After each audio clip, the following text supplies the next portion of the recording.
அழகே அழகு அப்படிங்கிற தொடரில் என்ன பண்ண போகிறாங்க பார்க்க போகிறோம். இதில் சுரேஷ் வந்து கோவமாக உட்காந்துட்ருக்காரு. உடனே வந்து பார்த்தீங்கன்னா இப்போ அழகு மலர் வந்து சொல்கிறாங்க, இப்படி தான் அவளும் வந்து பார்த்தா சம்மதம் இல்லாமல் தான் வந்து பார்த்தீங்கன்னா கல்யாணத்துக்கு சம்மதிச்சிருக்கா, நீ சம்மதம் இல்லாமல் தாலி கட்டியிருக்க, போக போக சரியாயிடும். அவளும் வந்து நீ நினைக்கிற மாதிரி கிடையாது, நீ எப்படி நல்ல பெண்ணோ அதே மாதிரி தான் அவளும் நல்ல பொண்ணு தான், எதுக்கு இப்படி எல்லாத்துக்குமே கோவப்படாத, கொஞ்சம் கொஞ்சமாக வந்து சரியாயிரும்னு சொல்கிறாங்க. அதுக்கு சுரேஷ் வந்து முகத்தை வந்து திருப்பிக்கிறாரு. இப்போ வந்து பார்த்தோன்னா சோழன், ஐயனார், பாண்டியன், கதிர்ராஜ் அந்த வரிசையில் இவங்களும் வந்து சேர்ந்துருக்காங்க. இந்த வாரம் டிஆர்பியில் 10வது இடத்துல போயிடுச்சு. மக்களுக்கு வந்து பிடிச்ச ஜோடியாக இவங்க மாறினதுனால எல்லாருமே விரும்பி பார்க்குறாங்க.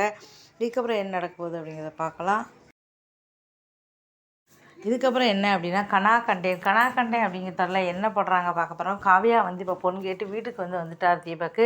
உடனே கோவப்பட்டு நேராக ஆஃபீஸ்க்கே போயிடுறாங்க. ஆஃபீஸில் போய் திட்டுறாங்க, நான் என்றைக்கா உங்கள்கிட்ட காதலிக்கிறேன்னு சொல்லியிருக்கேனா, இல்லை நீ தான் என்கிட்ட சொல்லியிருக்கியா, எப்படி எங்கள் வீட்டில் வந்து பார்த்தீங்கன்னா எங்கள் அப்பா கிட்ட நீ பொண்ணு கேட்ப, நீ எப்படி வந்து பார்த்தீங்கன்னா நீ செய்வேன்னு சொல்லி கத்துன்னு கத்துறாங்க. இது ஆஃபீஸாக இருந்தால் நீ எப்படி எங்கள் வீட்டுக்கு வரலாம் சொல்லி கத்துறாங்க. இதுக்கப்புறம் என்ன நடக்க போகுது அப்படின்னு தெரியல, பார்க்கலாம்.